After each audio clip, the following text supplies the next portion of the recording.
90% student से physics के numerical नहीं बनते, लेकिन आज मैं आपको कौन सी चीजों का ध्यान रखना, कहां से न्यूमेरिकल करना है, न्यूमेरिकल में कहां पे आप ये टिप्स एंड ट्रिक्स यूज करके न्यूमेरिकल को इजी बना सकते हैं, ये सारी चीजें आपको बताऊंगा, जिससे मैं अपनी न्यूमेरिकल सॉल्विंग इजी कर लेता हूं। यही सेम टिप्स एंड ट्रिक्स से आपकी भी न्यूमेरिकल सॉल्विंग इजी हो जाएगी और आप आराम से फिजिक्स के न्यूमेरिकल मास्टर कर लोगे। इससे आपको बोर्ड एग्जाम में तो अच्छे मार्क्स मिलेंगे, लेकिन जब आप आगे मेरे साथ सीयूईटी, नीट और जेईई की प्रिपरेशन करोगे तो उसमें भी आप सभी को बहुत इजीली सारे न्यूमेरिकल आ जाएंगे। ठीक है, तो चलिए शुरू करते हैं। मैं विदाउट वेस्टिंग मच टाइम आप सभी को बताता हूं कि हम क्या करने वाले। सबसे पहले हमें ध्यान में ये चीजें रखनी है, इन चीजों को करना है। ठीक है, ये चीजें आपको हमेशा करनी पड़ेगी जब भी आपको कोई भी चैप्टर के न्यूमेरिकल मास्टर करना है। सबसे पहले आप क्या करोगे बेटा, the very first thing what you will do is you will obviously keep the formula sheet with you. आप हमेशा अपने साथ एक फार्मूला शीट बना के रखेंगे। हर चैप्टर की फार्मूला शीट आपने खुद बनाई हुई आपके पास होनी चाहिए। जिस भी चैप्टर के न्यूमेरिकल करने हैं सामने फार्मूला शीट रखो और फिर न्यूमेरिकल सॉल्व करना शुरू करो।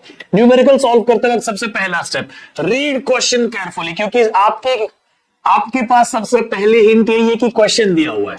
क्वेश्चन में ही सारे के सारे राज छिपे हुए हैं। सच कह रहा हूं, जिसने क्वेश्चन रीड सही से किया ना, वो तुरंत समझ जाता है कि ये क्वेश्चन में करना क्या। तो प्लीज, भले सवाल कई बार बड़ा दिखे, कई बार छोटा दिखे, लेकिन अपने को पूरा सवाल अच्छे से रीड करना है।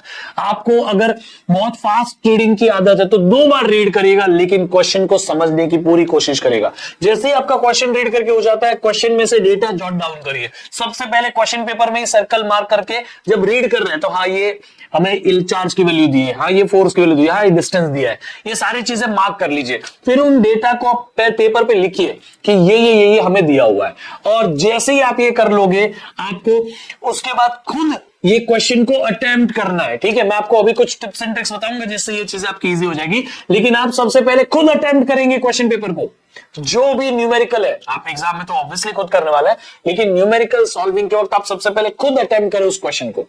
उसके बाद उसका सोल्यूशन या तो कोई वीडियो देख रहे तो उससे देखें, या फिर आप एनसीईआरटी में देखिए, लेकिन पहले सोल्यूशन देख लिया फिर आपने अटेम्प्ट किया, ये गलत तरीका है। इससे क्या होगा, उस वक्त आपको अच्छा फील होगा, हाँ ये तो आ गया मेरे को, देख तेरे को समझ गया कि नहीं वो सोल्यूशन, ये अभी इंपॉर्टेंट नहीं है।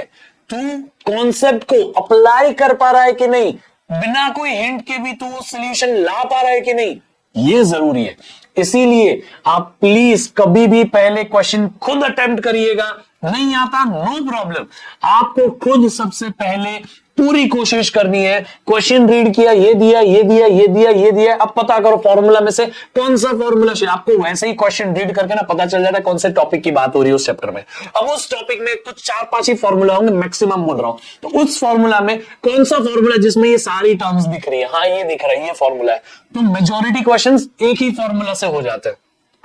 कई बार कुछ क्वेश्चंस में आपको 2 से 3 फॉर्मूला अप्लाई करने पड़ते हैं, लेकिन वो भी एक आ गया, फिर दूसरा आता है, फिर तीसरा आता है, एक स्टेप वाइज होता है। इसीलिए प्लीज पहले खुद अपने आप एक अप्रोच निकालने की कोशिश करिएगा। डायरेक्टली आप सोल्यूशन देख लोगे, आपके दिमाग में उस वक्त तो सोल्यूशन समझ जाएगा, लेकिन आपने अपने माइंड को वो ट्रेनिंग ही नहीं दी कि वो क्वेश्चन रीड करके करना क्या है, आपका माइंड सोचे। अगर आपका दिमाग वो ट्रेन ही नहीं हुआ है तो एग्जाम में कैसे आप करोगे, क्योंकि आपके पास उसकी ट्रेनिंग ही है ही नहीं। समझा? तो प्लीज खुद अटेम्प्ट करें, फिर सोल्यूशन देखें, उसके बाद नहीं। ठीक है, आपको कहां से पढ़ना है न्यूमेरिकल्स? सबसे पहले तो ऑब्वियसली एनसीईआरटी इन टेक्स्ट क्वेश्चंस करना है। एनसीईआरटी के इन टेक्स्ट क्वेश्चंस में अपने बेस्ट शॉट्स जो पढ़ा रहा हूं उसके अंदर करा रहा हूं। आप चाहो तो ये सारे चैप्टर के बेस्ट शॉट्स में से वो इन टेक्स्ट क्वेश्चन देख लीजिएगा, आपके इन टेक्स्ट भी हो जाएंगे। मैं तो कहता हूं आपको ये बेस्ट शॉट चैप्टर आता है तो भी देखो, नहीं आता है तो भी देखो, क्योंकि बहुत सारे स्टूडेंट्स ने ये देखा और उन्होंने ये फील किया कि हमें ये चैप्टर पहले से आता था, लेकिन ये बेस्ट शॉट्स देखने के बाद हमें उसमें कई सारे कॉन्सेप्ट्स की रियल डेप्थ पता चली कि ये इस तरीके से ही होता है।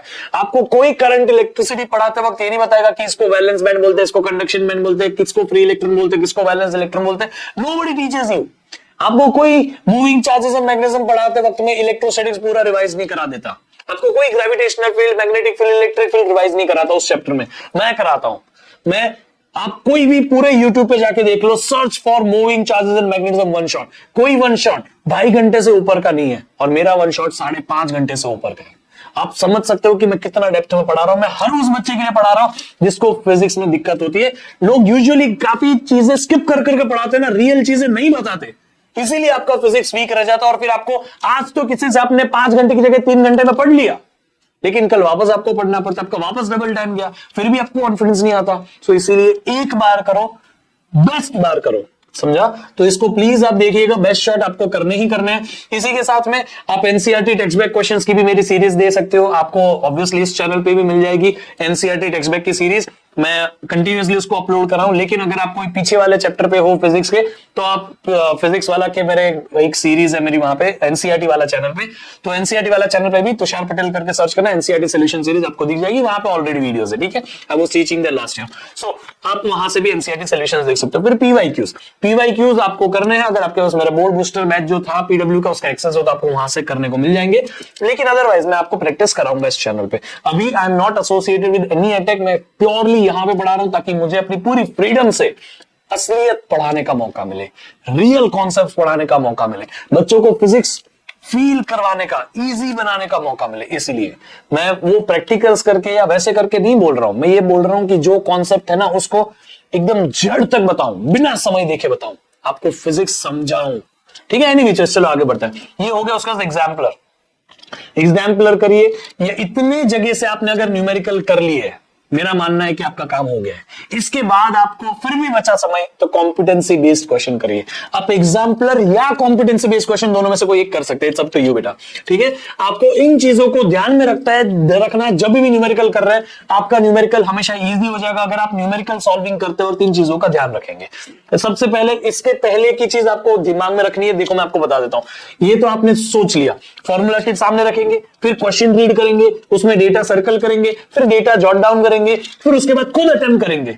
और जब आप अटेम्प्ट कर रहे हैं तब आपको सारी क्वांटिटीज एसआई यूनिट में है कि नहीं है मेक श्योर करना है। उसी के बाद फॉर्मूला में सब्स्टिट्यूट करना है। जरूरी नहीं कि सारी एसआई में हो, लेकिन सब सेम यूनिट सिस्टम में होना चाहिए। सारी सीजीएस, सारी एसआई, सारी एमकेएस। बेस्ट क्या है? सारी एसआई में हो। अगर आपकी सारी physical quantities SI unit system में है तो आपके लिए वो क्वेश्चन कभी रॉन्ग नहीं जाएगा। फिर दूसरा, आप अगर कंफ्यूज हो जाते क्वेश्चन को देखिए कि इसमें क्या दिया, किधर दिया, पता नहीं चल रहा, उसके यूनिट्स को देखिए। जब आप यूनिट्स देखते हैं, न्यूटन है तो फोर्स है, कूलम है तो चार्ज है, न्यूटन पर कूलम है तो इलेक्ट्रिक फील्ड है, आपको तुरंत पता चल जाता है कि वो मैग्नेटिक फील्ड है कि मैग्नेटिक फ्लक्स है। टेस्ला है तो मैग्नेटिक फील्ड है, वेबर पर मीटर स्क्वायर तो फ्लक्स है। तो ये क्या है? वेबर है तो फ्लक्स, सॉरी, तो जो भी है, मतलब मैं ये कहना चाहता हूं कि यूनिट्स को देख के तुरंत पता चल जाता है कि वो कौन सी क्वांटिटी है, तब आपको कभी कंफ्यूजन नहीं होगी। कई बार ना क्वांटिटी के नाम रीड करते वक्त आपको मिस्टेक हो जाती है। What is the force on 3 coulomb charge? 3 coulomb charge है, वो फोर्स नहीं है। कई बार चार्ज वर्ड नहीं लिखा होगा, लेकिन आप उसके यूनिट से पता कर पाओगे, समझा? तो प्लीज यूनिट से क्वांटिटी आइडेंटिफाई करें, मिस्टेक नहीं होनी चाहिए। फिर जब आपने वो जो डेटा की लिस्ट बनाई उसमें वेरीफाई करें क्या वो हर क्वांटिटी जो मैंने लिखी है उसी के यूनिट है कि नहीं। वहां पे अगर यूनिट और क्वांटिटी मैच नहीं हो रही तो देखो कि आपने गलत क्वांटिटी आइडेंटिफाई नहीं की ना, प्लीज। उसके बाद आप नंबर्स को अलग सॉल्व करें, पावर्स को अलग सॉल्व करें। नंबर्स अलग, पावर्स अलग, नंबर्स इजी बन जाते हैं, फिर पावर्स को सॉल्व करके एक बाजू में 10 रेज़ टू समथिंग रख देने का, ठीक है? और हमेशा कई सारे चैप्टर्स में डायरेक्ट वैल्यूज होती है, उसको याद रखें। जैसे आपको मॉडर्न फिजिक्स में lambda is equal to h upon root of 2 times mass times charge of electron into voltage, ये फॉर्मूला है, लेकिन इसका सिंपल फॉर्मूला बन जाता है 12.27 अपॉन रूट ऑफ वोल्टेज, है ना? तो आपने 12.27 upon root of voltage, voltage की वैल्यू अगर समझो आपको 4 दी, आप रूट ऑफ 4 करोगे 2 आ जाएगा और आपका आंसर सिर्फ 12.27 डिवाइडेड बाय 2, इतना इजी बन जाएगा। इसी तरह से इलेक्ट्रोस्टैटिक्स में 1/4 पाई एप्सिलॉन नॉट, आप एप्सिलॉन नॉट रखोगे 4 पाई एप्सिलॉन नॉट मल्टीप्लाई करोगे, सोचो it will be tedious job. आप प्लीज याद रख लीजिए 1/4 पाई एप्सिलॉन नॉट 9 × 10⁻⁹ होता है। इसी तरह आप मूविंग चार्जेस मैग्नेटिज्म में म्यू नॉट अपॉन 4 पाई, म्यू नॉट रखोगे तो होता है 4 पाई × 10⁻⁷, लेकिन म्यू नॉट अपॉन 4 पाई साथ में कहीं पे बना दोगे फॉर्मूला में। कई बार कोई फॉर्मूला में सिर्फ म्यू नॉट होता है, आप कैसे ही करके उसमें म्यू नॉट अपॉन 4 पाई बनाइए। इससे क्या होता है, म्यू नॉट अपॉन 4 पाई 10⁻⁷ होता है, इजी है नंबर, है ना? तो कई बार आप स्टैंडर्ड वैल्यूज को कंबाइन कैलकुलेट करके याद रख लीजिए कि ये आएगा तो तेरे को ये रख देना है। बहुत सारे केसेस में आएगा, मैं आपको जब भी बेस्ट शॉट करा रहा हूं तब आपको बताते रहूंगा, ठीक है? इसके बाद ये तो आपने कर लिया। अब आपके लिए न्यूमेरिकल सॉल्विंग बहुत डिफिकल्ट टास्क नहीं रहेगा, लेकिन न्यूमेरिकल सॉल्विंग फिर भी आपको मैं बोल सकता हूं कि न्यूमेरिकल सॉल्विंग अभी भी आपको परेशान करेगा अगर आपको रियल कॉन्सेप्ट्स नहीं पता, आपको कॉन्सेप्ट्स नहीं पता, ठीक है? आपको अगर कॉन्सेप्ट्स पता है तो आपको न्यूमेरिकल्स में कोई हिला नहीं सकता। जो मैंने बोला उन चीजों का ध्यान रखिएगा और न्यूमेरिकल्स के लिए कॉन्सेप्ट्स को स्ट्रॉन्ग कर लीजिएगा। अभी भी उतना समय है कि आप कॉन्सेप्ट्स को स्ट्रॉन्ग कर पाओ। अगर आपको चाहिए कि अभी आप क्या प्लानर फॉलो करें तो आपका ये सारा सिलेबस अभी फ्रेशली हो जाए, तो कमेंट बॉक्स में प्लानर कमेंट मारिएगा और मैं आपके लिए अगला वीडियो लेके आऊंगा जिसमें मैं आपको पूरा प्लानर बताऊंगा कि आप क्या प्लान फॉलो कर सकते हैं 25 तारीख से लेके 20 तारीख तक में, ताकि आपका फिजिक्स पूरा प्रिपेयर भी हो जाए, आपके सैंपल पेपर भी प्रैक्टिस हो जाए, आपकी कई सारी पार्ट टेस्ट भी हो जाए। मैं ऐसा एक प्लानर आपके लिए दूंगा। ऑलरेडी मैं एक प्लानर दे चुका हूं विच इज ऑन, मैं आपको बोलूंगा कि वो 20 तारीख से शुरू हो रहा था, लेकिन अभी समय चला गया है वो। अब आपको एक फ्रेश प्लानर लगेगा, आपको चाहिए तो कमेंट बॉक्स में प्लानर कमेंट करेगा। और आपने अगर बेस्ट शॉट देखे हैं तो जरूर बाकी सबके लिए बताइए कमेंट बॉक्स में कि वो बेस्ट शॉट्स कैसे हैं, ताकि जो भी बच्चे कहीं और मिसगाइड हो रहे हैं, कोई भैया दीदी उनको मिसगाइड कर रहे हैं, भाई ये दीदी भैया ने ना पूरा परेशान करके रखा है बच्चों को। उन लोगों ने एग्जाम एक ही बार दी है, कभी फिजिक्स केमिस्ट्री मैथ्स पढ़ाया नहीं है, फिजिक्स केमिस्ट्री बायो पढ़ाया नहीं है, इतना ज्ञान बांटता है।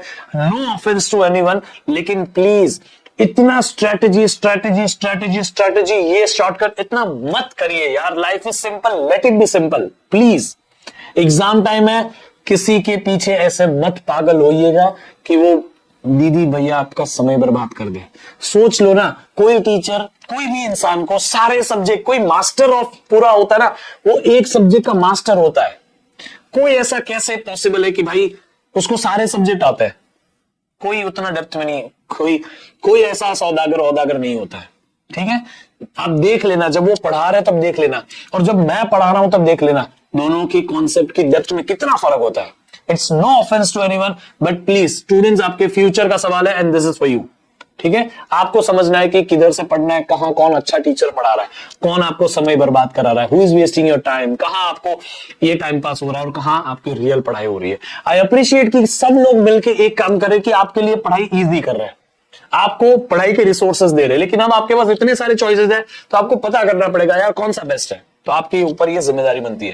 बाकी आप सभी को इंपॉर्टेंट डेरिवेशंस की लिस्ट चाहिए तो उसको टेलीग्राम पर मैं डाल दूंगा। बाकी आई होप आप ये इंपॉर्टेंट डेरिवेशंस की लिस्ट डाउनलोड कर लीजिए और आप वो डेरिवेशंस भी करिए। उस डेरिवेशंस को करते करते आपको न्यूमेरिकल के फॉर्मूलाज इजीली याद हो जाएंगे। ठीक है, तो फॉर्मूला शीट बनाए, क्वेश्चन खुद अटेम्प्ट करें, फिर सोल्यूशन देखे और सारे टिप्स और ट्रिक्स का ध्यान रखें। ठीक है, फिर मिलते हैं अगले क्लास में, तब तक के लिए bye bye, see you, take care, love you all.